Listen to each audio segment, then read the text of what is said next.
अरे वाह वाह वाह वाह, मेरी रानी बिटिया पढ़ाई कर रही है। ये देखो पापा रानी बिटिया के लिए क्या लेकर आए हैं। थैंक यू पापा। अरे सुषमा चाय ले आओ भाई।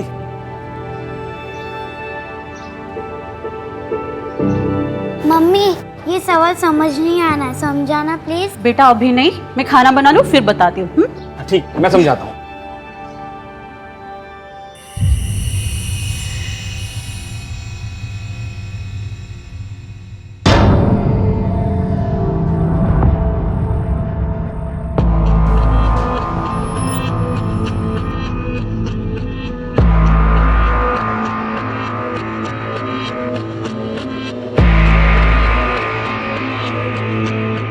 हेलो जाने मन, कैसी हो? जैसे बिन पानी की मछली तड़प रही थी। कब से तुम्हारे फोन का इंतजार कर रही थी मैं। अच्छा सुनो ना, पहना क्या तुमने आज? नेल पेंट लगा रही हूँ। कपड़ों का बाद में बताऊंगी, अभी तक कुछ डिसाइड नहीं किया। कसम से स्वीटी, बहुत दिल कर रहा तुमसे मिलने का, तुमसे सामने देखने का, छूने का बहुत मन कर रहा। मिलो ना एक बार प्लीज। तो आ जाइए। देर किस बात की है, कर लीजिए अपनी हसरतें पूरी। सच बोल रही हो ना? मैं अभी आ जाऊंगा, बता रहा हूँ। कहाँ मिलना मुझे बताओ, तुम अभी आता हूँ। रुको, एक फोटो भेजिए सिर्फ तुम्हारे लिए। क्या दिख रही हो स्वीटी, व्हाट अ स्माइल।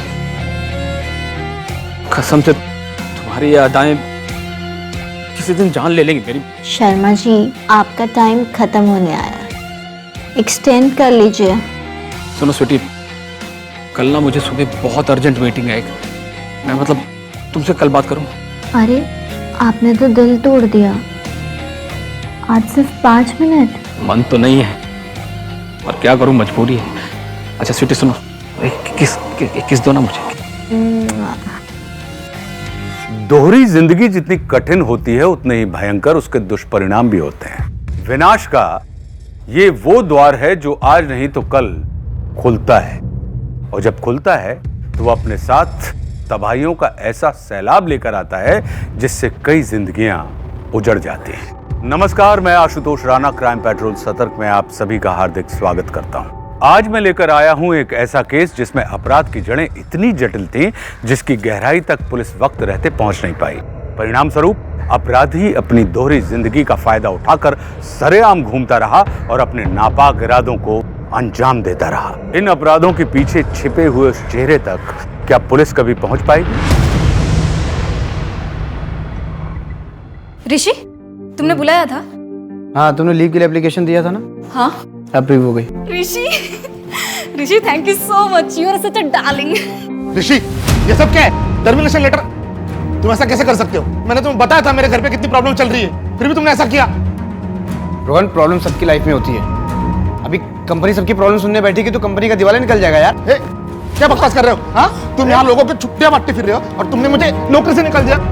ऋषि, हाथ कैसे लगा तुमने? मैं तुम्हें छोड़ूंगा नहीं। यार, मैं तुझे छोड़ूंगा नहीं ऋषि, कंपनी में तुझे छोड़ूंगा नहीं। याद रखना। ये हो गया मेरा सूरज रेडी। ममता जल्दी करो यार, लेट हो रहा है, मंडे ट्रैफिक हो जाएगा। हाँ हाँ, आ गई आ गई आ गई। कैसी लग रही हो? अच्छी लग रही है। बस ममता ये गजरा निकाल दो यार, प्लाजा होटल में सही नहीं रहेगा। सरप्राइज! हैप्पी बर्थडे दीदी। Thank you. हैप्पी बर्थडे भाभी।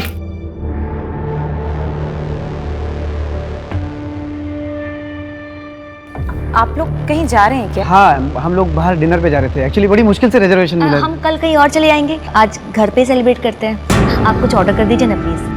चलो चलो अंदर चलो चलो। चलो चलो, आप बहुत अच्छी लग रही हैं। हाँ।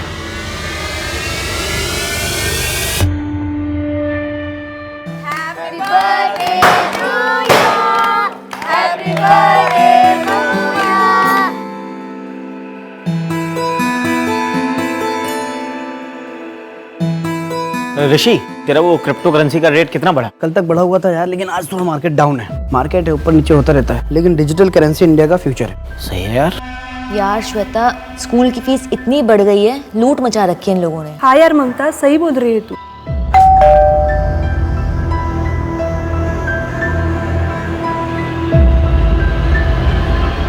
कहाँ है मेरी ब्यूटीफुल भाभी? भाभी हैप्पी बर्थडे। Thank you. अच्छा, ये करण को कैसे पता चला तुम्हारा बर्थडे है? मुझे कैसे पता ऋषि? मैंने थोड़ा ना बताया है। सॉरी, मैंने तुम्हारा मूड खराब कर दिया। एक्चुअली करण को देखते ही ना मुझे गुस्सा आ जाता है। मुझे उस पर बिल्कुल भी भरोसा नहीं है। अब तुम्हारे पर पूरा भरोसा है। हर मर्द की ना यही फेवरेट लाइन होती है। मम्मी मम्मी बचाओ, मम्मी मम्मी मम्मी बचाओ, मम्मी उधर कोई तो है, मम्मी मम्मी उधर कोई तो है, मम्मी उधर कोई तो है, मम्मी। आपका बैग। मैं क्या सोच रही थी कि सूरज को ना आज स्कूल नहीं भेजते हैं, वो बहुत डरा हुआ है। हाँ ठीक है, मैं भी ऑफिस से जल्दी आने की कोशिश करूंगा। चलो मैं निकलता हूँ।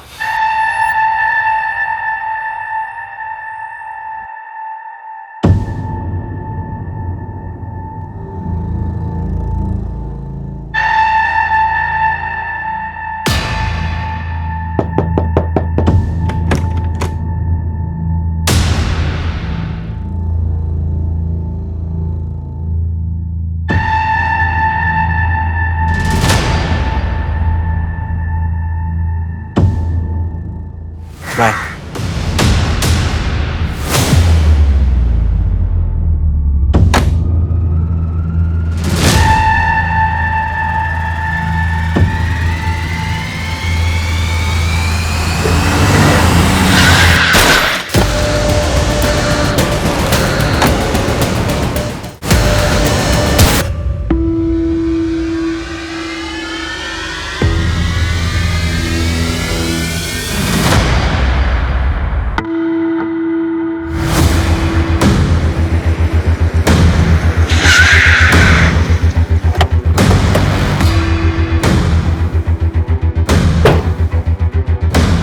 कोई फाउल प्ले? नहीं मैडम, विक्टिम का नाम ऋषि व्यास था। एक काम करो, फैमिली को इन्फॉर्म कर दो और एक्सीडेंटल डेथ रिपोर्ट फाइल कर दो। Okay madam.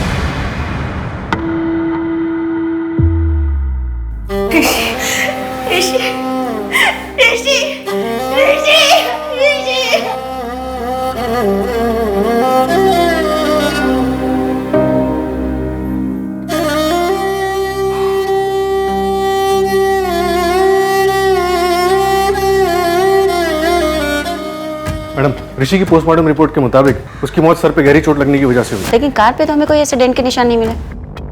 इसका मतलब एक्सीडेंट इतनी फोर्सफुली नहीं हुआ कि ऑन द स्पॉट डेथ हो जाए। हाँ मैडम, अजीब बात तो है।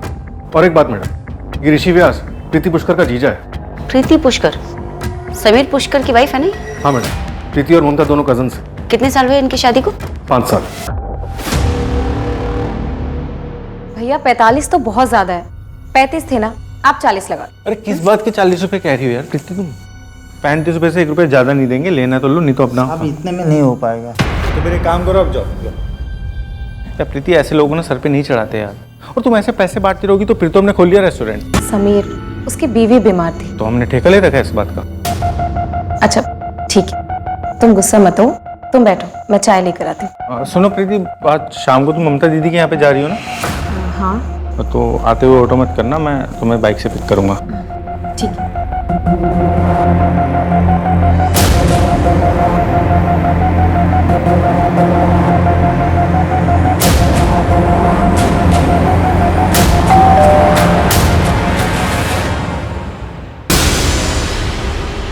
समीर, अरे मटर मिले या नहीं? हाँ मिल गए। ला ना जल्दी, कब से ऋषि ने बोला मटर पनीर बनाने के लिए। चल अंदर चल, आजा आजा। आज तू बच गई। मैंने समीर को बोल दिया था कि मैंने तुझे मटर लेने के लिए भेजा हुआ है। तू समीर को सब सच क्यों नहीं बता देती? देख, ये सब करेगी ना तो तेरी शादी नहीं चल पाएगी। ये लीजिए आपकी चाय। Thank you.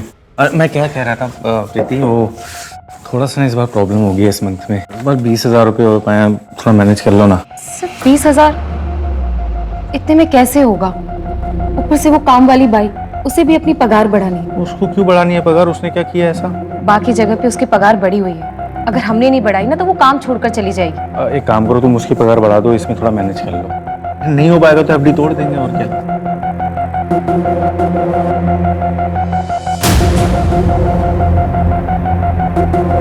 समीर, डॉक्टर ने बोला है कि अगर इस बार भी मैं प्रेग्नेंट नहीं हुई तो आईवीएफ कराना पड़ेगा।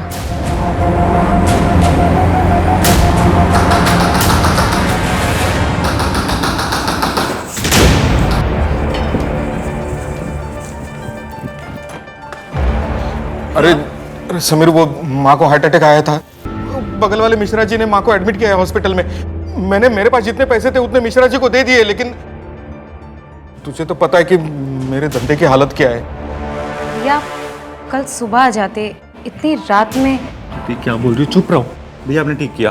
प्रीति एक काम करो, जो मैंने तुम्हें पैसे दिए वो जल्दी लेके आओ। जाओ जाओ ना, मुंह क्या देख रही हो, जल्दी जाओ ना यार।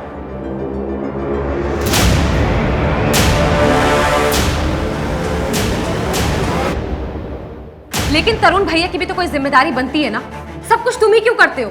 समीर, तुम समझते क्यों नहीं हो कि अगर हमें आईवीएफ कराना पड़ा तो बहुत खर्चा आएगा, ऊपर से बच्चा पालने की जिम्मेदारी भी तो होगी। इसलिए अपने आप को दिन रात घिस रहा हूँ ताकि अपने रेस्टोरेंट खोलने का सपना पूरा कर सकूं। मुझे नहीं चाहिए कोई रेस्टोरेंट, ये मेरा सपना कभी नहीं था। समझ में आया तुम्हें? तुम अच्छी कुक हो, इसलिए मैंने रेस्टोरेंट खोलने का फैसला किया था। हाँ, ये फैसला तुम्हारा था। मुझसे पूछा तुमने? मुझे नहीं बनना कोई शेफ, समझ में आया? ठीक है, फिर मुझे भी नहीं करनी जॉब, नहीं रहना मुझे ऑफिस में, नहीं करना एक्स्ट्रा आवर्स काम, नहीं सुननी मुझे बॉस की गाली। करता हूँ ना मजबूरी में, नहीं करना चाहता हूँ। इतना अपसेट और डिप्रेस रहता हूँ, फिर भी जाके नाइट में स्टैंड अप कॉमेडी करता हूँ। क्यों? क्योंकि मुझे घर चलाना है। और एक बात याद रखना प्रीति, आगे से मेरे घर वालों को एक शब्द मत बोलना तुम बस। तुम्हारा भाई और तुम्हारी माँ दोनों ही तुम्हारा इस्तेमाल कर रहे हैं, समझ में आया? बस यही कर सकते हो तुम। ये जिस घर में तुम रह रहे हो ना, मेरे पापा का दिलाया हुआ है, वरना तुम्हारे पास तो रहने के लिए घर भी नहीं था। लूजर हो तुम, ना मुझे बच्चा दे सके, ना ही लाइफ में कुछ कर सके। चले क्यों नहीं जाते मेरी लाइफ से तुम?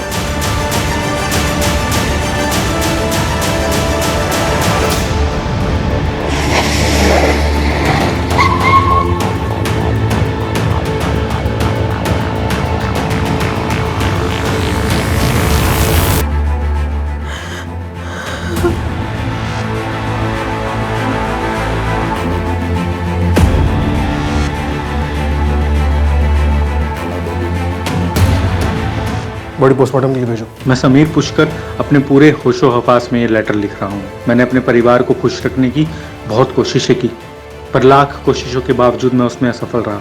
शादी के 5 साल बाद भी मैं अपनी वाइफ को बच्चा नहीं दे पाया। शायद कमी मुझ में ही है, इसलिए मैं आत्महत्या कर रहा हूँ। इसका जिम्मेदार कोई और नहीं, सिर्फ मैं हूँ। प्रीति, तुम अपना ख्याल रखना। समीर ने एक दुकान रेंट पे ली थी, रेस्टोरेंट खोलने का काम चल रहा था और ऑफिस में भी उसका प्रमोशन होने वाला था, पर शायद पैसों की काफी तंगी चल रही थी उसे।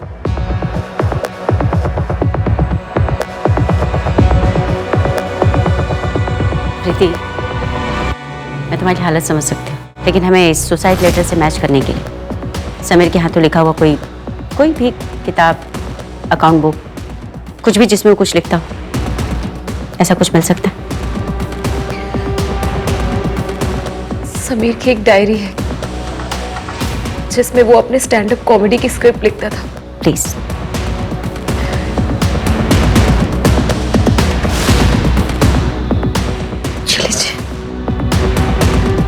मैडम, सुसाइड नोट की हैंडराइटिंग समीर की डायरी की हैंडराइटिंग से मैच हो गई है। इसका मतलब समीर वाकई में डिप्रेस था, इसलिए उसने सुसाइड कर लिया। हो सकता है मैडम, लेकिन पोस्टमार्टम रिपोर्ट के मुताबिक उसके ब्लड में ज़ेनाथ्रोल के ट्रेसेस मिले हैं, जो कि एक एंटी एंजाइटी ड्रग है। इसको लेने से ज़्यादा आदमी बेहोश हो सकता है या वर्स्ट केसेस में पैरालाइज हो सकता है, लेकिन मर नहीं सकता। ऐसा भी तो हो सकता है ना माथुर, कि समीर ने अपनी सुसाइड को इजी बनाने के लिए मेडिसिन का सहारा लिया। प्रीति से रिलेटेड कुछ मिला? मैडम, सुसाइड वाले दिन वो अपनी बहन ममता के घर पे थी, लेकिन इंटरेस्टिंग बात यह है कि प्रीति के मुताबिक वो हफ्ते में 3 दिन अपनी बहन के घर जाती थी, मंडे, वेंसडे और फ्राइडे। लेकिन उसके कॉल रिकॉर्ड चेक करने पे पता चला कि वो कल के अलावा अपनी बहन के घर थी ही नहीं। तो ये प्रीति झूठ बोलकर जाती कहाँ थी? उसकी call location main market area की है। एक काम करो माथुर, मार्केट में उसकी फोटो घुमाओ, अगर वो रेगुलर थी तो किसी न किसी ने तो देखा ही हो। Okay madam. इससे पहले आप कोई भी उल्टी सीधी बात सोचें, मैं आपको पूरी सच्चाई बता देती हूँ। मंडे, वेडनेसडे और फ्राइडे मेरे लॉ क्लासेस होते हैं। ये मनीष है, मेरा फ्रेंड, लॉ क्लासेस में मेरे साथ ही पढ़ता है। आप चाहे तो मेरी क्लासेस के नंबर ले सकती हैं। वहाँ जाकर आप तसल्ली कर सकती हैं। तो तुम अपने पति समीर को झूठ क्यों बोलती थी? क्योंकि वो नहीं चाहते थे कि मैं लॉ करूं। वो मुझे अपने रेस्टोरेंट में शेफ बनाना चाहते थे, लेकिन मुझे लॉ करना था। मैं उन्हें हर्ट भी नहीं करना चाहती थी।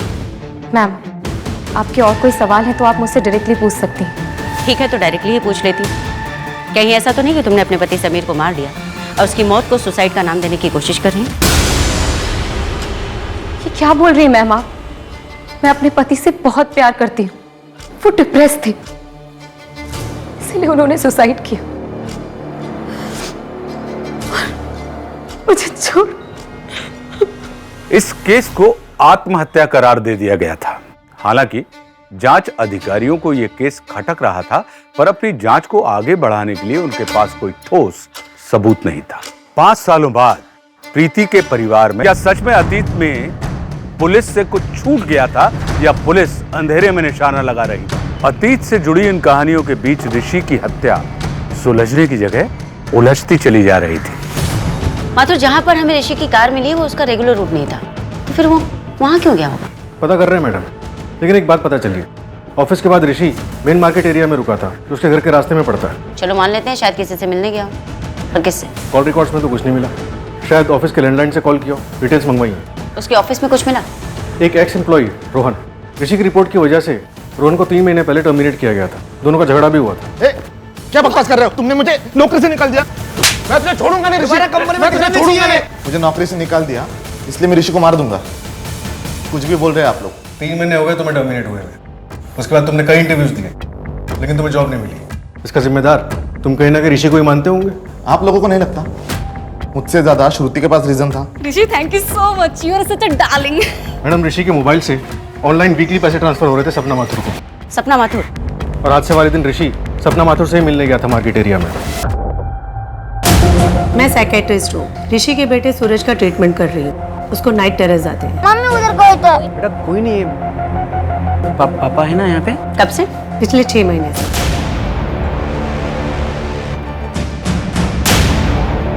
मैडम, रोहन सही कह रहा था। श्रुति ने ऋषि के खिलाफ सेक्सुअल हैरेसमेंट का केस फाइल किया था। Rishi, thank you so much, you are such a darling. और उसको 2 महीने बाद श्रुति को कंपनी से निकाल दिया गया। फिलहाल उसका एड्रेस ट्रेस कर रहे हैं, उसने शहर चेंज किया।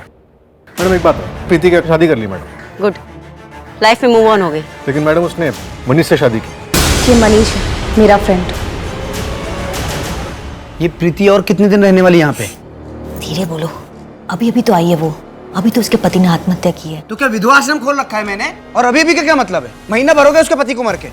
अगर इतनी परेशानी है ना तो मैं रेंट पे कर दूंगी, कोई एहसान नहीं चाहिए आपका। प्रीति, कैसे बातें कर रही है तुम? माफी मांगो चलो। अच्छा, अगर ये बोलेंगे तो चलेगा, मैं कोई माफी वाफी नहीं मांगने वाली। प्रीति, निकल जा अभी के अभी, इससे पहले मैं तुझे धक्के मार के निकाल दूं। निकल जा। दीदी, जीजू बहुत गुस्से वाले थे, पर पूरे घर को संभाल कर रखते थे, और अब आपको संभालना है, सूरज को। आप प्लीज हिम्मत से काम लीजिए। ऑफ कोर्स मैम, मैं ऋषि के साथ ही काम करता था।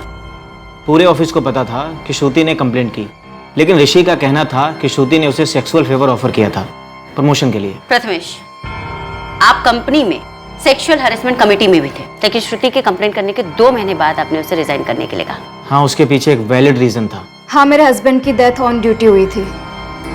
रेलवे डिपार्टमेंट में कंपनसेशन के लिए ऑफिसर ने पहले मुझसे पैसे मांगे थे, और फिर सेक्सुअल फेवर भी। देखिए मैडम, मैं सच कह रही हूँ, ऋषि ने मेरे साथ जबरदस्ती करने की कोशिश की थी। ऋषि, तुमने बुलाया था? हाँ श्रुति, आओ बैठो। How are you? I'm good. Good. ये रहा तुम्हारा प्रमोशन लेटर।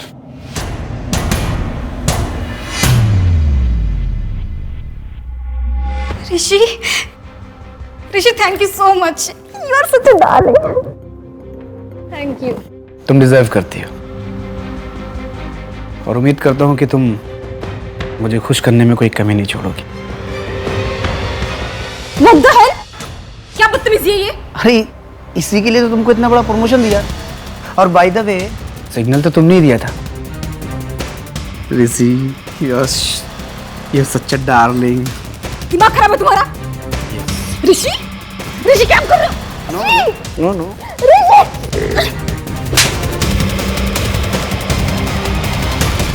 देखो श्रुति, तुम्हारे पास दो ऑप्शन हैं। या तो तुम ये केस कंटिन्यू करो या फिर खुद रिजाइन दे दो। और इस बात का ध्यान रखना, अगर ये तुम केस कंटिन्यू करोगी तो तुम्हारे उस रेलवे डिपार्टमेंट वाले केस पर भी असर होगा। वहाँ नहीं समझेंगे कि कई बार हेरसमेंट हो सकता है। हम समझ रहे हैं। तो घबरा क्यों रहे हो? ऋषि तो ये डिजर्व करता ही था, और एक्सीडेंट हुआ है तो इन्वेस्टिगेट तो होगा ही। मैडम मैं कॉल करती हूँ बेटा।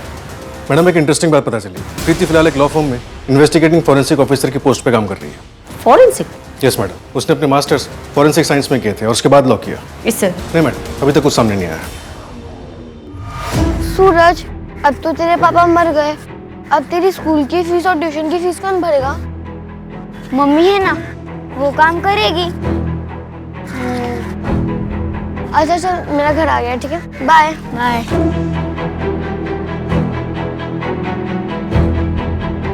तुम अकेले क्यों आई?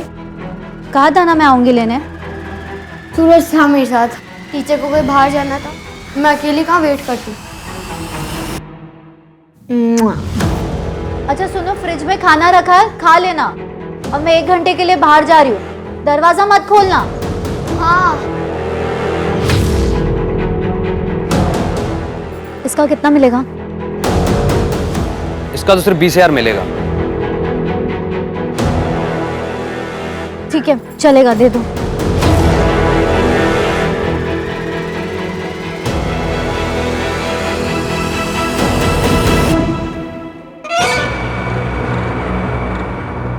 ये लो, 20,000 है। इतने में तो खुद ही कर ले। अच्छा सुनो, प्लीज एक बार मुझे अपने बॉस से मिलवा दो प्लीज। वो किसी से नहीं मिलते। सिर्फ एक बार प्लीज प्लीज। ठीक है, सोमवार 3 बजे यहीं पर।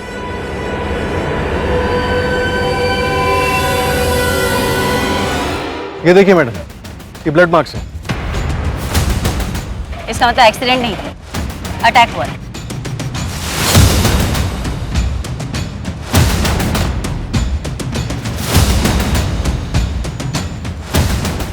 माथुर, यहाँ पर तो बहुत चहल पहल रहती है, किसी ने देखा कैसे नहीं? तब दोपहर का वक्त था मैडम, थोड़ा खाली रहता है। गाड़ी यहाँ पर रुकी होगी तभी ये टायर के निशान। यहाँ पर ऋषि पर अटैक हुआ होगा। ऋषि अपने आप को बचाता हुआ, अगर ये सोची समझी साजिश है माथुर, तो कातिल बहुत ही शातिर है। पापा छोड़ो मुझे, छोड़ो पापा, प्लीज छोड़ो मुझे, छोड़ो पापा।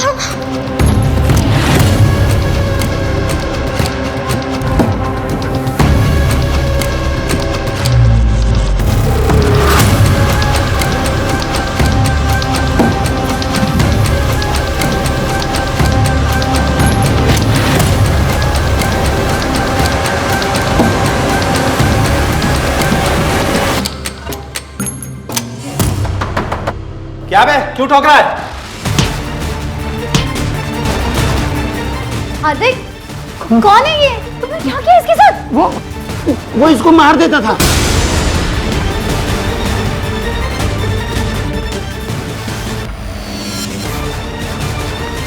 बेटा बेटा उठो उठो, आँख खोलो। हम हैं तुम्हारे साथ, ठीक है? कुछ नहीं होगा तुम्हें।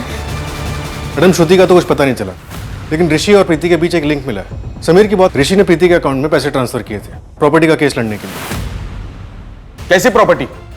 मेरे भाई के चिता की आग अभी तक ठंडी भी नहीं हुई और तू अपने आशिक के साथ गुलछर्रे उड़ा रही है। याद रखना, मेरी प्रॉपर्टी में से तुझे एक ढेला भी नहीं दूंगा मैं।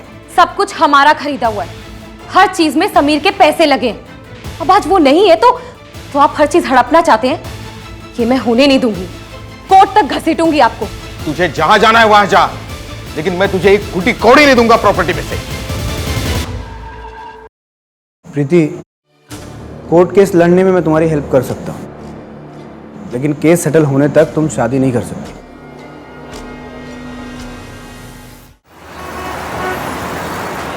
कसम से स्वीटी, आने जा रहा है, प्लीज एक बार मिल लो ना। एक बार मैं तुमसे मिलने के लिए कुछ भी कर सकता हूँ, कुछ भी कर सकता हूँ। कुछ भी? हाँ, मैं 3 गुना पैसे दूंगा। एक बार मेरी हो जाओ, 30,000 दूंगा। अच्छा, 50,000? डन। होटल ब्लू में। ठीक है, परसों रात में 10 बजे मिलो।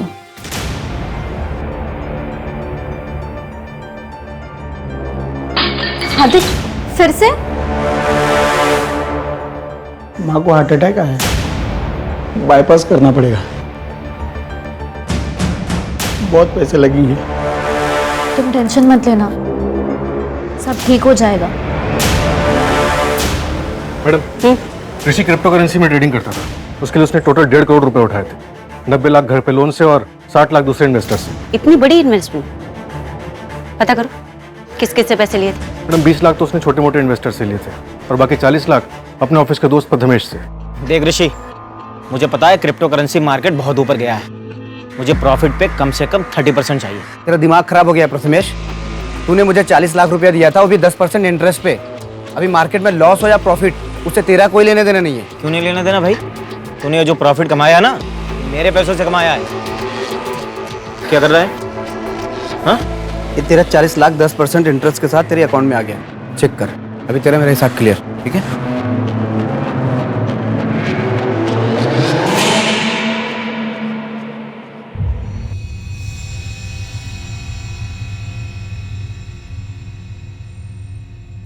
दीदी, क्लेम कब सेटल होगा? जब तक पुलिस इस केस को एक्सीडेंटल डेथ बोल के बंद नहीं कर देती। एक बार ये झंझट खत्म हो जाती तो इंश्योरेंस के पैसे मिल जाते और फिर घर चलाने में भी कितनी आसानी होती। हाँ, पर इन सब झंझटों की वजह से लगता है कि सब कुछ छोड़ दूँ। नहीं दीदी, बहुत बड़ी अमाउंट है ये, और फिर जीजू ने ये सब आप लोगों के लिए तो करवाया है ना। 1 करोड़ का लाइफ इंश्योरेंस? हाँ मैडम, लेकिन ये क्लेम अभी तक सेटल नहीं हुआ है, जब तक कि हम मर्डर को रूल आउट नहीं कर देते। मैडम, रोहन की सीडीआर रिपोर्ट से पता चला है कि लगातार वो एक नंबर से बात कर रहा है। कहाँ का नंबर है? दिल्ली का है मैडम। किसका? अर्चना मिश्रा के नाम से रजिस्टर्ड है। अर्चना मिश्रा? केस में नया ताश का पता कहाँ से आ गया? माथुर, तुम दिल्ली के लेने। Okay madam.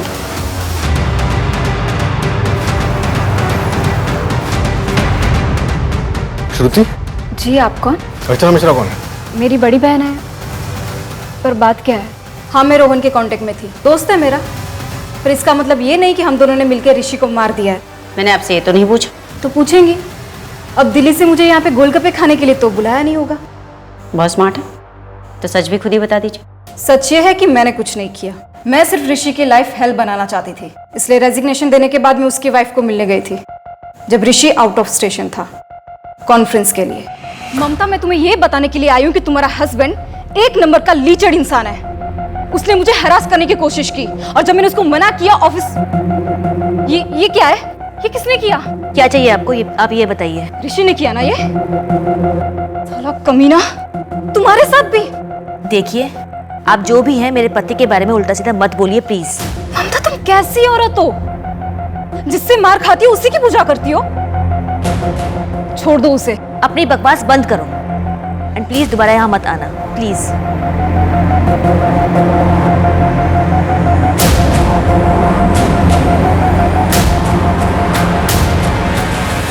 ऋषि ने मुझ पर सिर्फ एक ही बार हाथ उठाया था। क्या मैं जान सकती हूँ क्यों?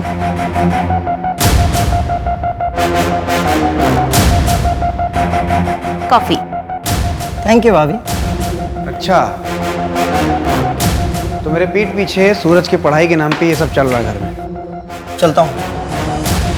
कैसी बातें कर रहे हो तुम? भाभी बोलता है वो मुझे। क्या ऋषि ने कभी सूरज पर भी हाथ उठाया था? नहीं मैम, ऋषि एक बहुत अच्छे पिता थे। उस दिन वो नशे की हालत में थे, इसलिए उनसे गलती हो गई थी। वो बहुत शर्मिंदा थे। श्रुति ने तो आज मुझे फंसा ही दिया था। पर तुम टेंशन क्यों ले रही हो? तुमने कुछ किया है क्या?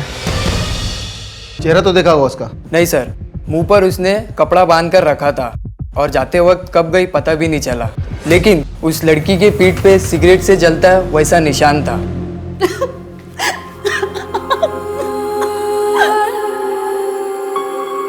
मैडम, 4 लोगों का पता चला है जिनसे ऋषि ने कॉइन्स खरीदने के लिए पैसे उठाए थे। कौन कौन है वो? पुनीत राठौड़, जो उसके कॉलेज का दोस्त है, ऋषि का पड़ोसी पंकज और उसके दूर के 2 कजन हार्दिक और गणेश। एक काम करते हैं, सबसे पूछताछ शुरू करते हैं। Okay madam. माथुर, मुझे एक डिटेल्स लिखवा के दो। Yes madam.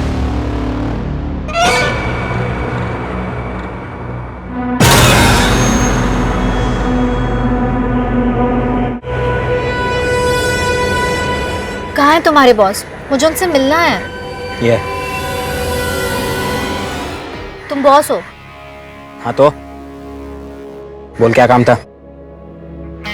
देखो मेरे पास सिर्फ 20,000 है, प्लीज मेरा काम कर दो। ए बेवकूफ औरत, मना किया था ना तुझे, इतने कम में नहीं होगा। मुझे लगा तू और पैसे लेकर आएगी।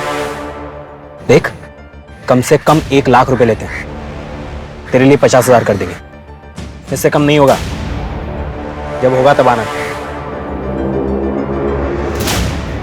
ठीक है।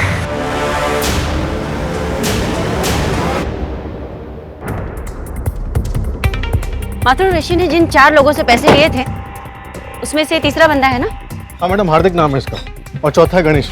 फिलहाल वो नागपुर में है, वहाँ के लोकल पुलिस को इन्फॉर्म कर दिया, वो लोग पूछताछ करेंगे। जी, हार्दिक पांडे का घर यही है? हाँ, हार्दिक मेरे हस्बैंड है। बुलाइए उन्हें। ऋषि व्यास मर्डर केस को लेकर उनसे कुछ पूछताछ करनी है। लेकिन हार्दिक का तो 20 तारीख को किडनैप हो गया है।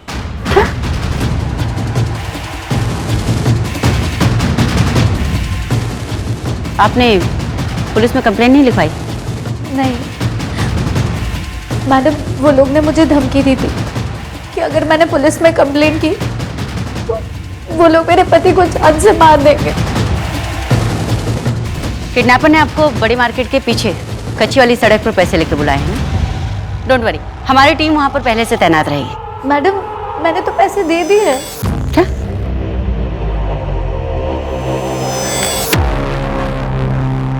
वो लोग आज मेरे पति हार्दिक को छोड़ने वाले थे, लेकिन वो अब तक घर नहीं आए। माथुर, लोकल पुलिस स्टेशन को इस केस के बारे में अपडेट करो। Okay madam. क्या हार्दिक का कनेक्शन पहले किसी मर्डर केस में था? जी मैडम, जगत शर्मा नाम था विक्टिम का, कंपनी में काम करता था। छानबीन करने में ये पता चला कि जगत किसी ड्रीम गर्ल नाम की साइट का कस्टमर था, और ये ड्रीम गर्ल साइट हार्दिक के नाम रजिस्टर थी। ये तो हनी ट्रैपिंग का केस है। हाँ मैडम, एक लड़की ने मर्डर किया था। हालांकि होटल का कोई भी स्टाफ उसका चेहरा नहीं देख पाया, क्योंकि उस लड़की ने अपना मुंह कपड़े से ढका हुआ था। हार्दिक का आईपी एड्रेस हम ट्रैक कर ही रहे थे, उसके पहले ही उसका किडनैप हो गया। माथुर, इस हार्दिक का नाम हमारे यहाँ, हम उससे सवाल करने वाले होते हैं और वो किडनैप हो जाता है। कहीं ऐसा तो नहीं कि कोई हमें गुमराह करने की कोशिश कर रहा है? मैडम, आप कहना चाहती हैं कि हार्दिक की किडनैपिंग फेक थी? हाँ, प्रीति बोल रही हूँ। मिलो ना एक बार। 1 मिनट का 500 और मिलने का 15,000, और वो भी सिर्फ आपके लिए। अभी आ जाऊंगा, बता रहा हूँ। कहाँ मिलना मुझे बताओ तुम, अभी आता हूँ।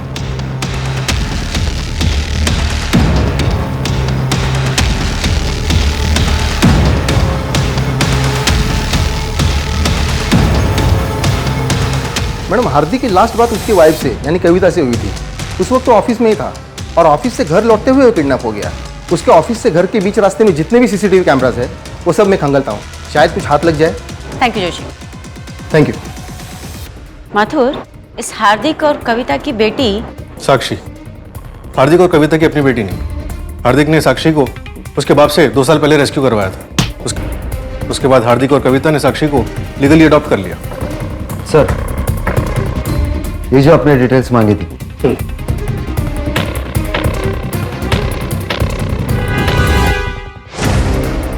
मैडम,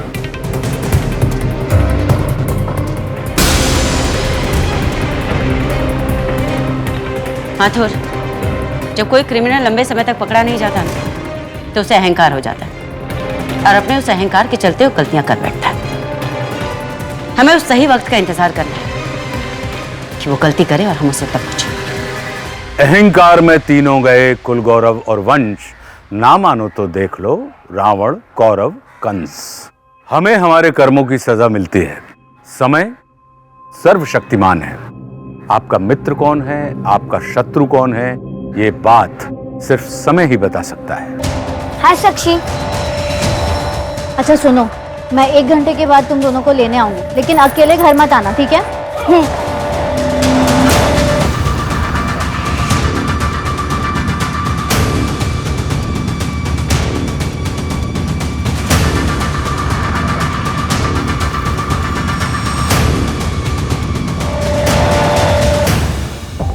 माथुर, मालती, प्रीति की माँ, समीर पुष्कर, प्रीति का हस्बैंड, पंकज ठाकुर, प्रीति का कजिन, संतोष मिश्रा, प्रीति के कजिन का देवर, ऋषि व्यास, प्रीति का जीजा, पीयूष, प्रीति का कजिन, एंड हार्दिक पांडे, ऋषि का कजिन। माथुर, कहीं ना कहीं ये सारे लोग एक दूसरे से जुड़े हुए, एक ही फैमिली के। मैडम, ये संतोष और पीयूष, इन दोनों की डेथ नेचुरल नहीं हुई थी। इसका सीधा सा मतलब है कि इसकी प्लानिंग बड़ी ही सटीक तरीके से की गई। लेकिन इन लोगों में कॉमन तो कुछ भी नहीं। मोटिव क्या हो सकता है? माथुर, मुझे मेडिकल बोर्ड का नंबर लाकर। मालती के अलावा ये सभी लोग अपने पीछे अपनी पत्नी को छोड़कर गए और इनकी पत्नियों ने अपने आसपास के क्लिनिक में कभी ना कभी अपनी मारपीट के घाव का इलाज करवाया। तो क्या मैडम इन सबकी पत्नियों ने इनको मारा होगा?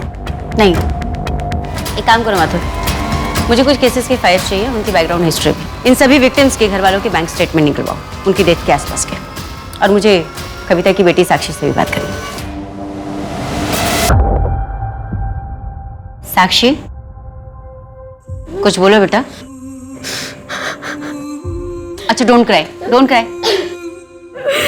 मैंने उन्हें पापा समझा था, लेकिन वो मेरे साथ गंदा काम कर रहे थे और माँ को भी किसी और आदमी के पास भेजते थे। साक्षी, ओके ओके, गुड।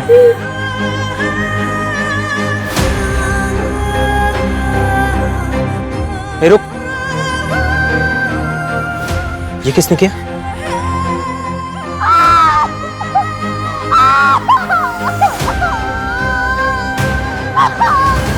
माँ को हार्ट अटैक है, बाईपास करना पड़ेगा, बहुत पैसे लगेंगे। तुम टेंशन मत लेना, सब ठीक हो जाएगा। 1 मिनट का 500 और मिलने का 15,000, और वो भी सिर्फ आपके लिए। अच्छा, 50,000? ओके।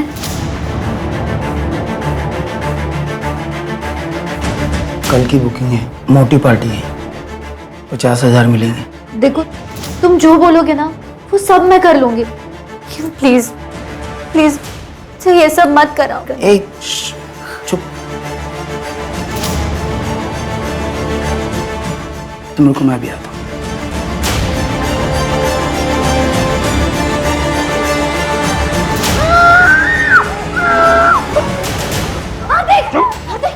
छोड़ो उसे, क्या कर रहे हो? मत छोड़ो, प्लीज छोड़ो उसे।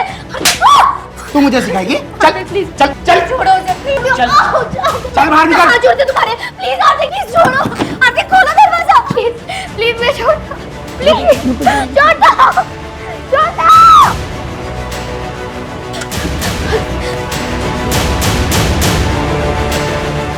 अब सोच ले तू, अगर कल तू नहीं जाएगी ना तो ये जाएगी। नहीं, साक्षी नहीं, मैं जाऊंगी। हाँ पक्का मैं जाऊंगी, प्लीज उसे छोड़ दो। Good girl. चल। हेलो, मैं स्वीटी, और आप? संजू, आपकी आवाज बहुत प्यारी है, आपसे मिलना चाहता हूँ। अरे इतनी जल्दी? पहले थोड़ी दोस्ती तो कर लो। तो दोस्ती के लिए कितने पैसे खर्च करने होंगे? अच्छी चीज कीमती होती है संजू। और हर कीमती चीज कैद में रखी जाती है।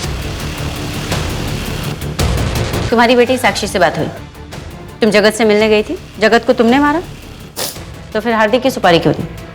उसे भी मारी देती। वो मैं हार्दिक के ब्लैकमेल करने की वजह से गई थी। सोचा था उसे मार डालूंगी, पर मैं हार्दिक को मारने की हिम्मत नहीं जुटा पाई, इसलिए मैंने सुपारी दी थी। किसको दी थी उसकी सुपारी? ये किसने किया?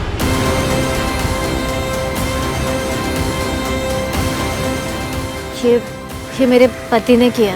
मेरी बेटी के शरीर पे भी ऐसे जख्म दिखेंगे। तुम मुझे 10,000 कम देना, लेकिन उस हार्दिक कमीने को मैं तड़पा तड़पा के मारूं। मुझे माफ कर दो। ड्रीम गर्ल की साइट तुम चलाती थी? हार्दिक के मरने के बाद वो साइट मैं चलाती थी। क्यों मारा समीर को? मैम, समीर ने सुसाइड किया था।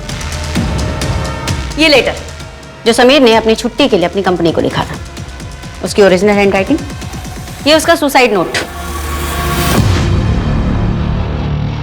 ये डायरी, दोनों की हैंडराइटिंग एक दूसरे से मैच करती जो तुमने लिखी।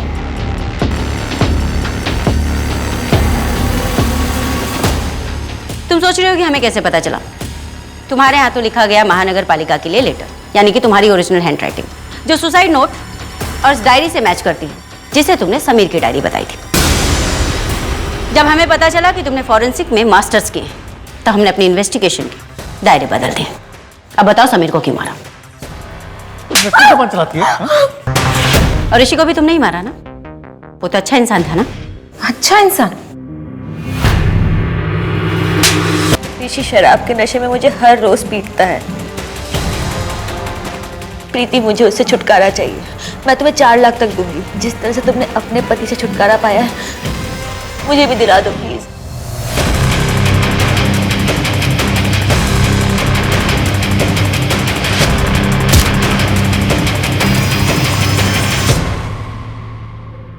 ऋषि के लिए हम श्योर नहीं थे, अच्छा हुआ तुमने खुद ही कन्फेस कर दिया। Suicide, poison, fake kidnapping, accident और फिर मर्डर। इतनी सब प्लानिंग क्यों? किस लिए? हमें गुमराह करने के लिए या पैसे के लिए? पैसे और सेटिस्फेक्शन दोनों के लिए। सोशल सर्विस कर रही थी मैं। ऐसे पतियों को जीने का कोई हक नहीं जो अपनी पत्नियों पर जुल्म ढाते हैं। तो तुम in house husband killer. Domestic violence गलत है, लेकिन उसके लिए कानून व्यवस्था है। उनके खिलाफ केस हो सकता है, कानून उन्हें उनकी सजा देता। तुम होती कौन हो? डोमेस्टिक वायलेंस के कितने अपराधी जेल में रहते हैं मैडम? कानून हाथ में लेना इंसाफ नहीं होता प्रीति। तुम्हारा हस्बैंड भी क्रिमिनल था और तुम भी क्रिमिनल हो। तुम दोनों के सिर्फ जुर्म अलग है। बाकी के 6 विक्टिम्स को भी तुम दोनों ने ही मारा ना? और कितने मर्डर्स किए तुम दोनों ने? तुम एक मासूम औरत थी, डोमेस्टिक वायलेंस की शिकार, लेकिन आज देखो अपने आप को, तुम एक खूंखार अपराधी बन चुकी हो। भारत में घरेलू हिंसा की जड़ें काफी गहरी हैं और ये व्यापक रूप से प्रचलित है। नेशनल क्राइम रिकॉर्ड्स 2019 की रिपोर्ट के अनुसार महिलाओं के खिलाफ अपराधों के सभी 4,05,000 मामलों में से अधिकांश यानी कि लगभग 30.9% मामले धारा 498A के तहत दर्ज हुए हैं। इस धारा के तहत सिर्फ वही मामले दर्ज किए जाते हैं जिसमें पति या उसके रिश्तेदारों द्वारा क्रूरता की जाती है। हालांकि महिलाओं के खिलाफ अपराधों का सबसे बड़ा हिस्सा होने के बावजूद घरेलू हिंसा को कम रिपोर्ट किए गए अपराधों के रूप में जाना जाता है। जो प्रीति और ममता ने किया वो कभी सही नहीं हो सकता। जिस वक्त उन दोनों ने अपराध करने का फैसला किया, उसी वक्त से वो दोनों पीड़िता नहीं बल्कि शातिर अपराधी बन गए। अब मैं आशुतोष राणा विदा लेता हूं आपसे। हम फिर मिलेंगे एक ऐसी ही कहानी के साथ जो आपको रखेगी सतर्क और जिंदगी को सुरक्षित। तब तक अपना और अपने परिवार का ख्याल रखिए और देखते रहिए क्राइम पेट्रोल। सतर्क। जय हिंद।